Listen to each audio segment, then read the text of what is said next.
Welcome to Pucked Up Hockey Moms, the landing space for moms of all ages, shapes, and sizes. And we won't hate it if the non-mom joins either. We just hope your ears are as unfiltered as our mouths, and you're as passionate about hockey as we are. It's time to get offside, ladies, and no whistles are being blown here. I'm your host, Amanda, and today I'm bringing on my husband, Phill, to chat all things hockey gear. I would do it myself, but apparently I'm not worthy. His words, not mine. Welcome, husband. Hey there. I'll go by Coach Phill for this interview. Oh, So fine. I sound like a crabby old man the whole time. Well, that is your default mode. And we will sound like bickering husband and wife because that is what we are. I don't know if I can call you Coach Phill. Okay, Coach Phill. Let's start from the ground up, shall we? Or are you going to be difficult and start from the head down? We are always going to be difficult and start from the bottom up. Okay, so you just flip the script on me again? I'm super shocked by that. All right, so let's start with skates. Skates. The kids are going to be sitting in their skates for most of practice, most of the games, most of sitting on the bench being dust. You want to explain what dust means? No, not yet. That's for a later date. Nope. Sorry, you say it. You have to explain it. It's kind of a thing. Well, when they're dust, they're sitting there on the bench collecting dust. That means they're the bad player. Harsh. You can't say that. You can't say bad player. It means they're still learning. Is what it is. Oh my God. This is why you need to be on the X-File side content of Down and Dirty with Filthy Phill or something. Okay. So what is your best advice for brand new to hockey families with skates? How would you tell them to best fit a skate to a child? Well, you have to go for comfort. They're going to be sitting with their skates on. So there's no point in going 2 sizes up because they're going to grow into them. Maybe you can talk to another parent or somebody who's a little bit, bigger on the team and purchase a used set from another kid, but you're going to want to watch the size because you are giving your kid a disservice by putting that oversized boot on their feet. They're going to have bending ankles, not going to be able to skate. It's going to hurt. There's going to be tears. You're going to be annoyed.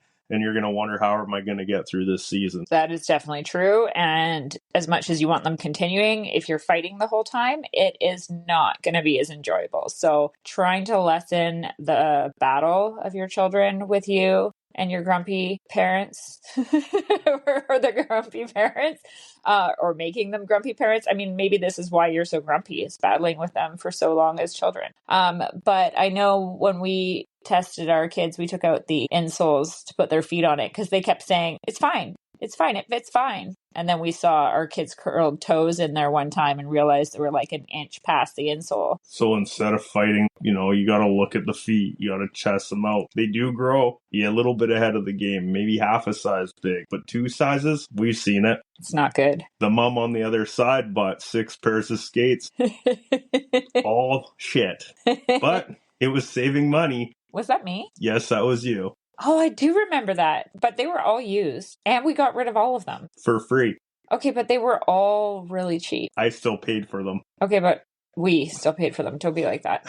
I honestly forgot about that until right now. I totally bought 6 pairs of skates. What an idiot. It might have been 8 pairs. It was not 8.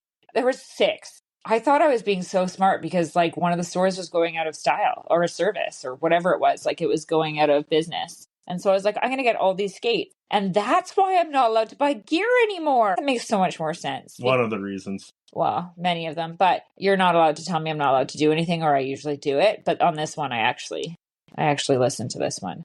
Okay. So after the skates, what do you recommend, that they go barefoot or have socks in the skates? Because some kids are hardcore or fussy, or it's all about preference. Yeah, some kids want to go barefoot, some kids want to wear ankle highs, some kids want to wear knee highs. You got to listen to them a little bit. I mean, if you grew up wearing no socks, tell them that. Maybe they'll follow your footsteps and then they'll look like the tough kid. Yeah. Or the stinky kid or whatever. Their feet smell so much worse when they don't wear socks. It is true. Okay, and then next you have your shin guards, shin pads, whatever you want to call them. The shin guards, we're going to throw them over top the tongue to give a little bit extra ankle support. Again, that's all fitment, but you want to make sure your kid's not outgrowing them. It's protective gear. You're going to have, block shots. You're going to have some dumbass coach taking a clapper from the point and taking your kid's ankle out. That's you, right? Yeah, always. Okay. You gotta you aim. That's 10 points. We gotta have some joyless and little shits flying on the ice. Okay. But true, like our daughter's shin pads were a little bit smaller, and she has I guess it hit her skate. She grew 3 inches in a month. Yeah, something like that. And, sometimes they don't say anything. It's partially your deal to make sure your kid's wearing proper protective. But partially they're old enough to tell you when things shift. Sometimes they're not old enough to tell you. Yes, fine. Okay. All right. So for proper ankle support, especially for those young ones, put the tongue underneath the shin pads, and it'll just help stabilize their ankle so they're not getting that wobbly whatever. They don't need to look like Ovechkin. Is that what Ovechkin looks like? Yeah, he has got the big floppy tongues. Oh. They aren't Ovechkin. Not yet, anyway. Yeah, that's fair. Okay, fine. I was going to mention laces. What do you recommend, the wax laces? Wax laces? Have some fun maybe, but if you're getting scouted in novice, you might want to keep those white laces in those boots. Those kids want to have some fun. Throw some pink ones, throw some green ones. Maybe when you're playing some AAA hockey, then you can start thinking about not having, the funky colors. I don't know. I've seen some AAA hockey kids wearing pink laces in their pants. Pants are different than skates. Okay, Jesus. But the wax laces help them tie it. Wax laces help them tie. You want to get your kid learning to tie their skates as soon as they can, but it is easier to tie with those wax laces. Yeah. I'm also not allowed to tie skates anymore. They could tie them better than me when they were 6. I won't disagree with that. That's good because they can't see you nodding. So the microphone can't see you nodding or that shit-eating grin. Anyway, from the shin guards, we have the hockey pants. Well, actually, under the hockey pants, we have a jock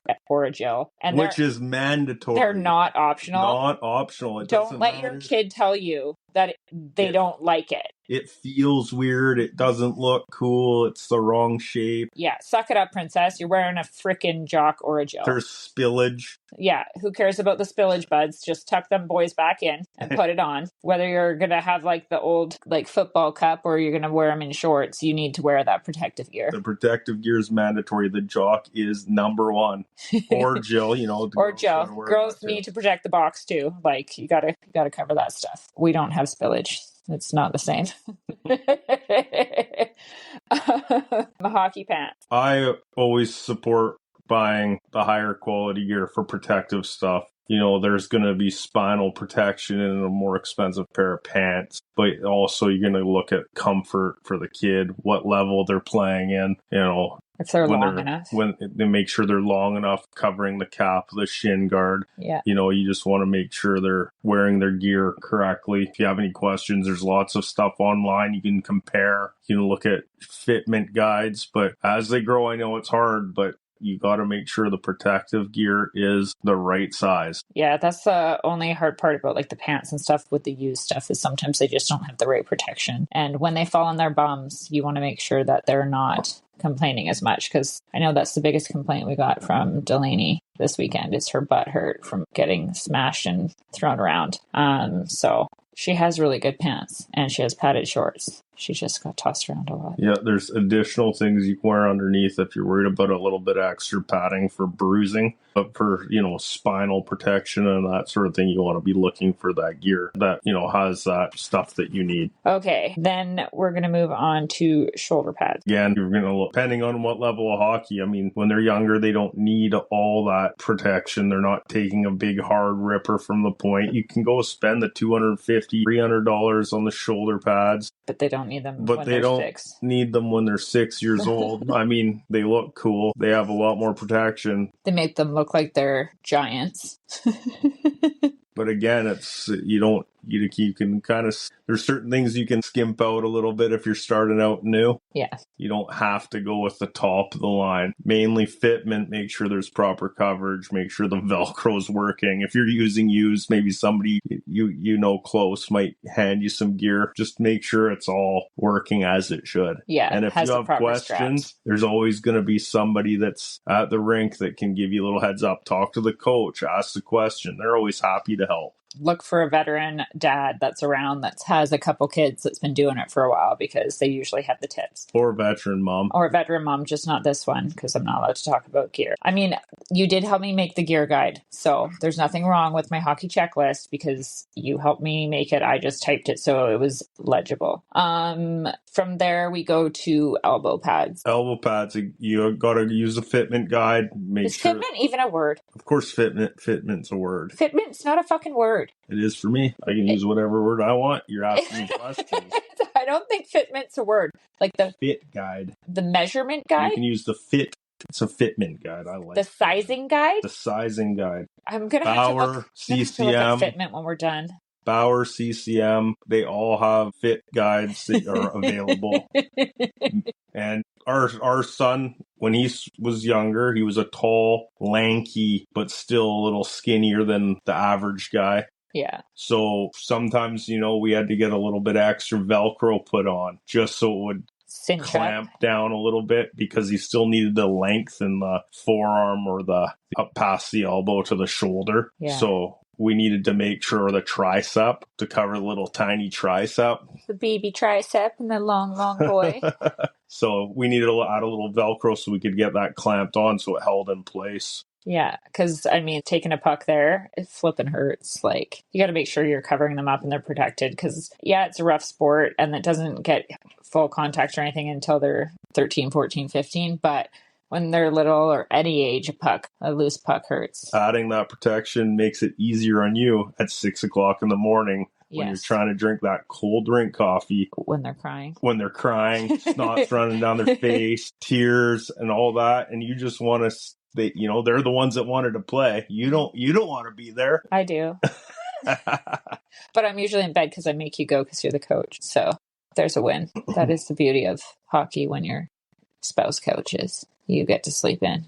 Then we have neck guards. Another mandatory. Yeah. Mandatory. US or Canadian, under 18, you have to wear a neck guard. We've seen videos. You've seen the spillage on the ice. Oh, remember when Quentin didn't want to wear it? Some people might think it's harsh, but our son refused. He refused. I don't want to wear that. It's not what the juniors guys wear. It's not what the pros wear. And I'm going like, life You're lesson. 11 years old, bud. You're putting the neck guard on. I think he was actually 6. You showed him this video at 6. You just tried to make it look... Well, no, kids are fine. 6 years old. I don't want to wear it. I refuse to wear it. So finally, I pulled up on the video. Do you want to see what happens when you don't wear a neck guard, buddy? And there it was. That neck guard, there was never a question ever again. There was no rolling it up. Now playing U17, there's no rolling it up. There's no looking like a goof. Yeah. No, he looks like a goof sometimes, but not because of the neck guard. But it's not about the sty at that point. It's about... He understands the safety. Knowledge is power. Shielding our kids and just saying, do it because we said so doesn't always go well. Showing or explaining to them what can happen when they're not wearing this protective gear is just as important as protecting their innocence sometimes. But, it was a little harsh, but it wasn't that bad. He was like... Oh, wow, you can really get hurt like that? Yeah, bud. It may be itchy. But you'll keep your blood inside your body. Having a big, nasty gash on your neck is not going to be fun. I don't recommend it. That brings us to helmets and cages. I am 100% for the most expensive helmet you can purchase for a child. And they make them adjustable so they can go for a couple years too. As long as the CSA sticker's still present. For Canada and whatever the US one is for the US. The date is visible so you can prove that it's of age. Yeah. It is most important to protect the noggin. Yeah. They're going to use that for years to come when they're playing beer league. Because that's where they all end up, right? Yeah. Well, let's face it, most of them end up in beer league. 99%. So let's keep the head strong so they can use it when they get jobs to support us when they get older. I mean, that's the whole goal. Okay, so the helmet comes with a cage, or you can have a bubble or a fishbowl or whatever you want. But until they're 18, they have to have like a full face covering. It's mandatory in both Canada and the US. I checked, even though I'm Canadian and I don't know all the things. GPT is my friend, and so is just Google. But that protects from like pucks and sticks and other flying things in Other your face injuries, Yeah. head injury, everything. You can keep that. You can have a little bit of cage hang. Yeah. So, you know, when you fall and crack your chin open, you can still get a busted up chin. Tell everybody. These kids are losers with the chin hang. Well, they think they're so cool until they bust their chin open. And then they still do it afterwards, but at least they're 95% protected. Yeah, that's true. And then it will come down to the most fun part for the kids, other than skates, is their hockey stick. You have to buy the top of the line stick at all times. No, you do not. Yes, you do. You do not. The kid with the best stick is always the most popular. Okay, it is not about the popularity, and hockey is already like the most expensive sport. What's an extra couple $100? Okay, Coach Phill. Let's dial it down a notch. We gotta get that clap on from the point when they're 6 years old. We'll be lucky if they can lift the puck when they're 6 years old. Sticks need to come between their chin and their nose when they're standing on skates, correct? Yeah? They can't see your facial expressions. I would start there. They can, go be a little longer. This is one of the things you can kind of cheat on, It's gonna... Just don't be shorter than the chin. Just don't, it's personal preference. As they get older, it changes, but you can hand them a stick that's chest height. You can hand them a stick that's nose height. But then they're going to be bending like at 90 around degrees. Like a tripod anyway in first years of hockey. Yeah, that's true. But yeah, you can always get a plug. Let's start out with up to the nose off skates. Okay, cool. Thanks for that. And then flex. There's such thing as flex. A lot of the younger kids can go with those new Bauer sticks or CCM sticks that are made for the age. They come with a flex, like a 20 flex or a 15 flex or whatever they have now. Jesus. I mean, you got kids that are 18 years old that are using a 50 flex stick that is 6'4".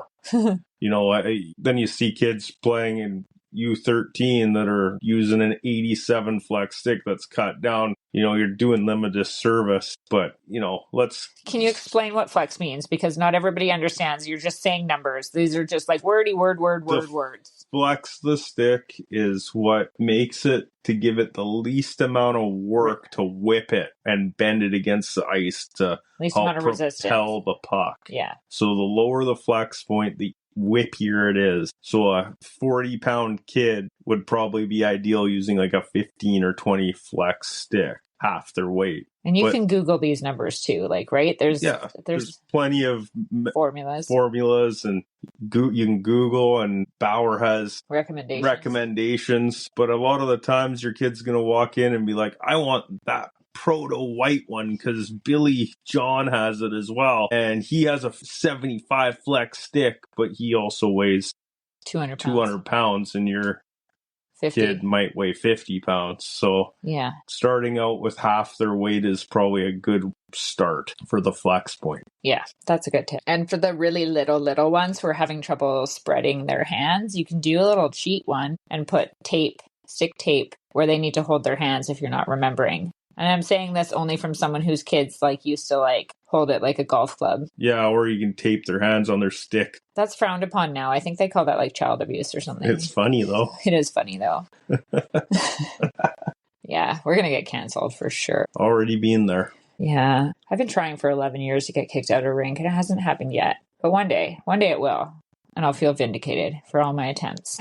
Is there anything that I've missed, dear Coach Phill, in this hockey gear tip podcast? I'd say we'll go over it one more time. Is the most important thing is for your kid to have fun and be comfortable on the ice. Sometimes giving them a little gift of a shiny stick or something new, if you can do it, is always going to bring a smile to their face. But really, it's for the love of the game. They want to go out there, play, have fun with their friends. Might go somewhere when they get a bit older, but it's just keep it fun and low stress. And then low stress for them means low stress for a starting out parent, which makes that Sunday 6 a.m. a lot easier. Yeah, that's for sure. I know going through both kids at 5 a.m. practices and stuff, it can be stressful, but fortunately they both loved it so much they just got up. Other than the occasional having to hold my daughter in the net as the goalie on the ice her first year because she did not want to be a goalie. I think that was probably our worst moment. Anything else? Grip tape on a stick. Some people like weird stuff. This is where you can show all your style. Have some fun. Let your kid tape their stick how they want. They might want to have a candy cane. They might want to have a pink grip. They might want to have blue grip. This is where you can have a little bit of fun. Yeah, especially if you're on a budget and you don't have the really expensive stick and you have some used gear, you can let them have a little bit of creativity with their grip tape. I know Temu has grip tape. Temu's great for the grip tape. Temu is great for the grip tape. I don't normally plug anything in this podcast, and I'm not getting paid for this advertisement, but we will say of the free things we got on Temu, the grip tape, aka vet tape, or whatever you want to call it, came in some pretty funky colors, and like all the kids on my daughter's team are like, can I have some of that cool grip tape? So there's little ways that you can like... Shout out to Temu. Yeah. There's little ways that you can enhance things for your kids on a budget. And they're in a lot of different cities and stuff. I know that there's like swap and shops and there's a lot of different sites that you can get used gear because it doesn't always have to kill your budget. Facebook Marketplace. Yes. Facebook Marketplace. Look at the different used whatever town you're in. Craigslist. Swap and shops. Yeah. And like looking at your rink and asking if there's other people that have stuff, like definitely talking to your team or like asking around on Facebook groups before you're starting hockey if you're just new to it and whatnot, because people in the hockey community really want to help other people. It's strange. People do want to help people, but like literally they're just happy to help to like hand over gear to another kid, whether it's free or for a price. I know we've given away most of our gear. We never really sold anything but skates. And half the time we gave away skates. Like a lot of the times you're just hoping to help out another kid. And another family. You're just so excited for their kid to be enjoying the sport too that you're like, take this gear. Your kid's going to have fun. It's going to be great. That might just be us, though. There might just be mean people, too. No, I feel like I've seen more people that are weird like us. Usually, yeah, you talk to people and they will, you can say, hey, you got any extra sticks laying around that your son or daughter's growing out of? And sometimes I'll be like, yeah, I got one here. It was last year's top of the line model. Here, you can maybe have it for... My kid went through a 4-inch growth spurt. Yeah. Like, you're winning. You're winning on that. Yeah, so just ask around. Don't be afraid to ask around because people in the community are always willing to help out. It really is a village. So thank you, Coach Phill, for joining us. Maybe I'll let you come back one time. Until next week, I appreciate you being here. I do. We will see you guys soon. Thanks for having me. Oh, you're welcome.